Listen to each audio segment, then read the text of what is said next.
Olá, eu sou Nídia Linhares, criadora da Sopro, e nesse dia 8 de março, que é um dia muito especial para nós mulheres de luta, a gente reivindicar nossos direitos mais do que nunca, eu quis trazer uma leitura bastante especial de uma mulher, claro, astróloga, falando sobre feminismo e astrologia. É um livro dos anos 90, mas que continua muito atual e que se chama Sacred Space, A Feminist View of Astrology, da Geraldine Hatch Hannon. Infelizmente, esse livro não tem tradução para o português e também a edição em inglês está esgotada, a gente só acha em bibliotecas digitais. Então eu fiz a tradução livre para trazer para vocês. E é um tema que mexe muito comigo, porque a questão do feminismo ela é muito forte para minha vida e eu trago ela no meu trabalho. E quando a gente fala de astrologia, a gente também fala de um viés muito masculino, muito machista, do homem branco, que apagou muitas questões da história. E na astrologia isso também está muito presente. Algumas coisas me incomodam demais. E ela traz muitos questionamentos que eu gostaria de compartilhar aqui com vocês, para que a gente consiga pensar novas formas de olhar para os símbolos astrológicos, não de uma maneira tão binária ou tão heteronormativa e principalmente não tão machista. E o primeiro trecho que eu trago aqui, ela fala muito da astrologia como um todo e de como o olhar para os astros e olhar para o tempo tem muito do feminino. Como ela diz, a astrologia nasceu em uma época onde a vida interna não estava separada da vida externa, onde o sagrado permeava todos os aspectos da vida cotidiana, onde nossas vidas fluíam de acordo com os ciclos naturais da Terra e de suas irmãs e irmãos celestiais.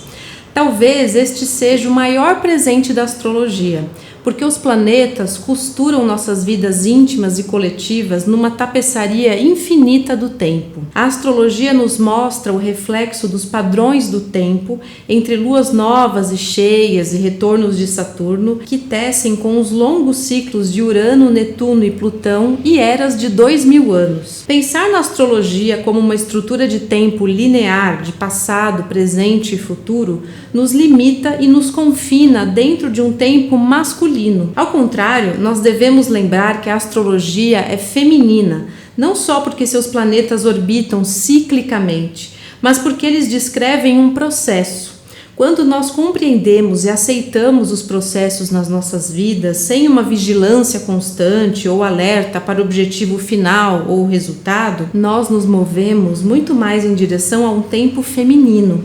Depois de várias conquistas que o feminismo conseguiu no século XX, agora talvez o nosso próximo passo para sermos plenamente nós mesmas seja resgatar de volta o espírito e a essência do tempo. Bom, quando eu já li esse trecho, eu já fiquei muito feliz porque as mulheres realmente entendem o que são os ciclos, a gente cicla todo mês e essa relação do tempo cíclica que a astrologia nos traz tanto é muito feminina, justamente, não é nada linear. E no livro ela fala sobre todos os planetas com uma visão feminista e ela olha primeiro para o Sol e para a Lua, os dois luminares, que na astrologia são comumente atribuídos ao Sol como masculino e à Lua como feminina.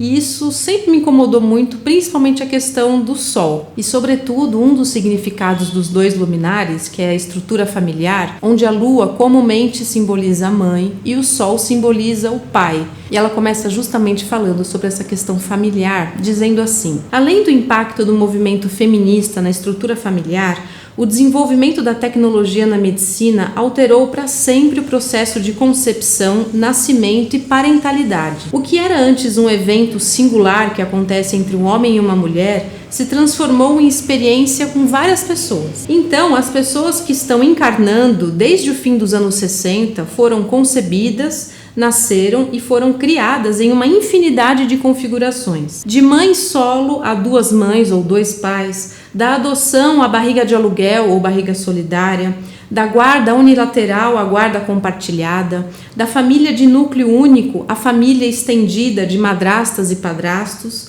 da inseminação artificial à fertilização in vitro. Já que o mapa natal é essencialmente o diagrama que mostra o ambiente psicológico do primeiro ano de vida, para aquelas crianças que nasceram de barrigas solidárias ou de aluguel, ou aquelas que ainda bebês foram dadas para adoção alguns meses após o nascimento, quem a Lua simboliza? É a mãe biológica que pode ter ou não ter direito de visitá-la? Ou a mãe adotiva? Quando o pai é ausente e não existem outras figuras masculinas por perto durante o primeiro ano de vida, quem o sol natal simboliza? As energias feminina e masculina da lua e do sol não estão mais contidas apenas pelos pais, ou mesmo em uma estrutura parental homem-mulher. Além disso, com boa parte das mães trabalhando fora de casa, as crianças são cuidadas e nutridas por creches, babás e membros da família estendida. As dinâmicas solar e lunar que eu observei em mapas parecem confirmar que o simbolismo clássico do Sol como pai e até da Lua como a mãe se libertaram dos vínculos do arquétipo do núcleo familiar. O significado está evoluindo. Eu adorei essa provocação e é um questionamento que ela faz mesmo, ela deixa em aberto. Ela não traz uma resposta pronta, mas ela mostra que essa visão binária do pai e da mãe, hoje em dia não faz mais tanto sentido por conta de todas essas configurações. E agora ela começa a questionar essa atribuição, por que o masculino se relaciona com o sol? E ela diz: no entanto, sempre foi intrínseco à ordem patriarcal das coisas que essas luzes dominantes no nosso céu, o Sol e a Lua, deveriam astrologicamente ser definidos em termos de masculino e feminino.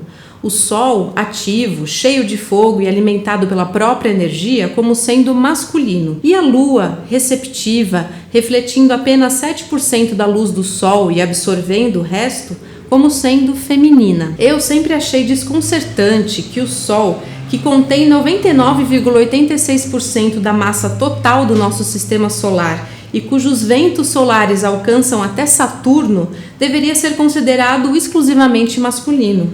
Ainda mais porque não há nada fálico em seu símbolo.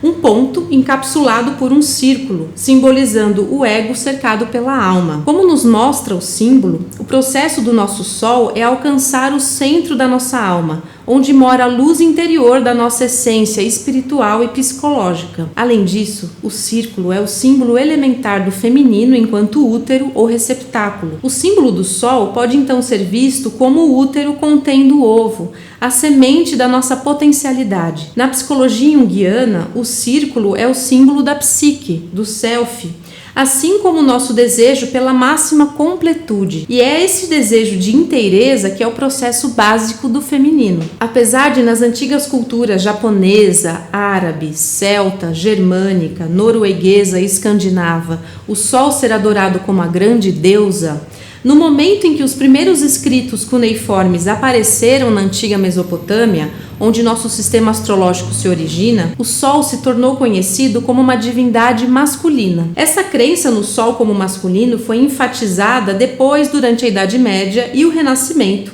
com um dogma da Igreja que declarava que as mulheres não tinham alma. Talvez seja um resquício desse pensamento que justifique por que, por tanto tempo, a astrologia tenha considerado inquestionavelmente o simbolismo do Sol como sendo masculino. Agora chegou a hora de reconhecermos a sua androginia. E é maravilhoso esse texto, porque eu, como astróloga, sempre tive muita dificuldade de enxergar o Sol como masculino. Afinal, o Sol é o ponto mais importante do nosso mapa e é o foco da astrologia, onde está o nosso espírito. Por que só masculino? É uma coisa tão pequena, tão binária.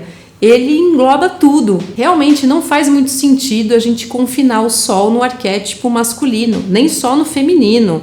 É muito maior que isso. Se você já se empolgou como eu, vamos continuar onde ela fala sobre a Lua. E ela diz assim: quanto à atribuição da Lua como sendo feminina, através da maior parte da história, a Lua foi percebida como a grande mãe, aquela que dá e nutre a vida e também como aquela que destrói a vida. Era através da Lua que as almas encarnavam e era para ela que os espíritos retornavam.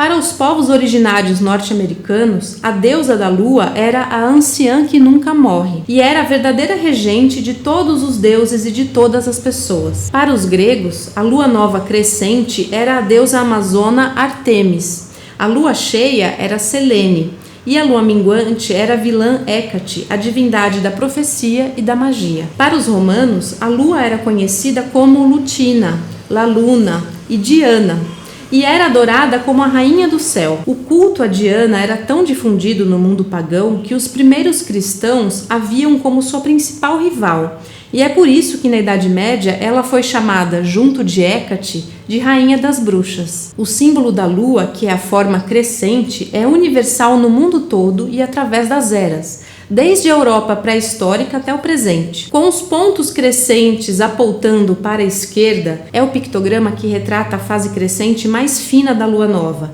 simbolizando, assim como o Sol, o princípio feminino do movimento em direção à completude. Essa jornada simbólica para a inteireza começa na lua nova, quando entramos nos mistérios sombrios e ocultos do feminino, trazendo-os devagar e gradualmente para a consciência na lua cheia, apenas para começar a nossa jornada de volta para as profundezas de nossos sentimentos, sonhos e inconsciente. Este é o princípio do feminino que nós reproduzimos mensalmente em nossas vidas. E é este processo de recolher-se e renovar-se, simbolizado pela lua em nossos mapas, que nos revitaliza quando nós tomamos um tempo para nos acolhermos. A lua também é um depósito que abriga nossos sentimentos e emoções, assim como a nossa conexão genética, psicológica e energética com o passado. Apesar de nossos pais biológicos serem aqueles que nos dão a nossa linhagem genética, é a pessoa cuidadora responsável, seja ela biológica, adotiva, mulher ou homem, que dá o conteúdo psicológico da nossa lua e, portanto, a fonte da nossa vida emocional. E são os nossos sonhos e imagens emanando do nosso inconsciente que nos conectam com o passado, que vai além da biologia e das vidas passadas.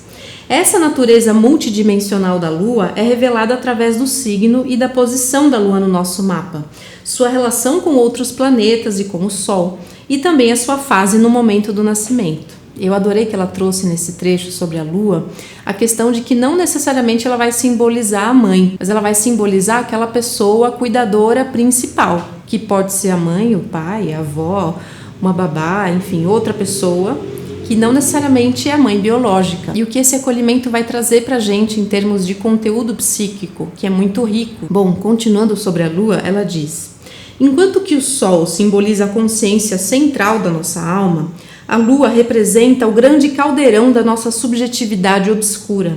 No entanto, é através dos processos psicológicos do Sol e da Lua trabalhando juntos que nós podemos encontrar o nosso centro, trazendo à consciência nossas emoções ocultas. Esse processo de integração do Sol e da Lua é talvez um dos mais vitais para o nosso bem-estar psicológico. Ser lunar demais ou solar demais nos afasta do outro aspecto. E com a separação da luz interior do nosso Sol, nós não podemos sobreviver, porque nossas vidas literalmente se tornam sem vida. Quando nos separamos da nossa lua, que rege as marés das nossas emoções, nós não conseguimos nos nutrir e nos acolher. E mesmo assim, até a chegada do movimento feminista, para muitas mulheres esta era a experiência de vida, separadas do seu self, sua alma solar, ao mesmo tempo que as vidas emocionais eram enterradas pelos papéis de cuidadora, mãe e esposa, que eram as definições clássicas da Lua. Com o ressurgimento do arquétipo feminino no coletivo através da política feminista, da espiritualidade e de grupos de conscientização nos anos 70, as mulheres puderam pela primeira vez em séculos trazer para a consciência solar sentimentos, necessidades e desejos da sua alma lunar. Naquele momento, o pessoal se tornou político e os dois luminares, estes seres de luz no nosso mapa, nos mostraram um caminho para estarmos em casa em nós mesmas. Sensacional esse trecho, né? Eu acho maravilhoso, porque infelizmente para a mulher foi negado durante séculos a sua vida solar, dela expressar verdadeiramente quem ela é.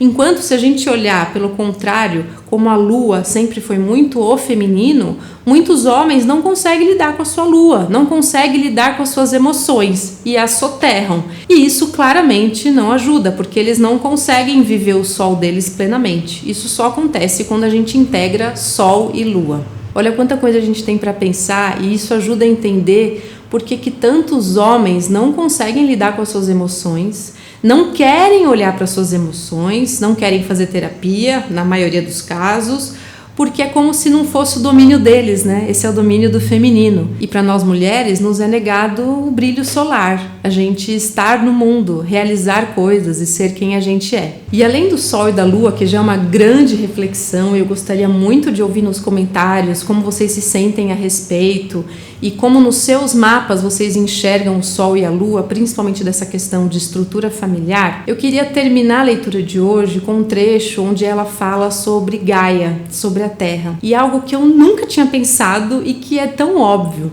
onde ela diz assim: direcionando nossos olhos e nossas filosofias para os céus, nós geralmente esquecemos que a Mãe Terra, Gaia, também é um planeta e que é a rotação no seu próprio eixo que nos move do dia para a noite, a sua revolução ao redor do Sol que nos cicla através das estações, as mudanças de placas tectônicas e as correntes variáveis do seu clima é que tem o maior impacto nas nossas vidas. Enquanto Gaia absorve as energias de suas irmãs e irmãos planetários, eles também estão absorvendo as energias dela. Sendo o único planeta no nosso sistema solar a ter dado à luz a milhões de espécies, Gaia fervilha com tamanha vitalidade, intensidade e poder, energias das quais talvez o Sol, a Lua, Mercúrio, Vênus, Marte, Júpiter, Saturno, Urano, Netuno e Plutão sejam os canais ou os espelhos, refletindo de volta para nós as mensagens que receberam de Gaia. Ai, o coração fica até mexido, porque é muito lindo e é um olhar que realmente a gente não tem na astrologia, né? Parece que a gente esquece que a gente está num planeta e que esse planeta mexe muito com a gente e como essas mensagens de Gaia podem ser refletidas pelos outros planetas e chegam até nós. Eu espero que vocês tenham gostado dessa leitura, desse olhar tão especial da Geraldine. Dividam comigo como vocês se sentiram ao ler esses trechos e que cada vez mais nós mulheres sejamos ouvidas, respeitadas e ocupemos o nosso lugar, onde a gente possa ser quem é, livre, sem medo.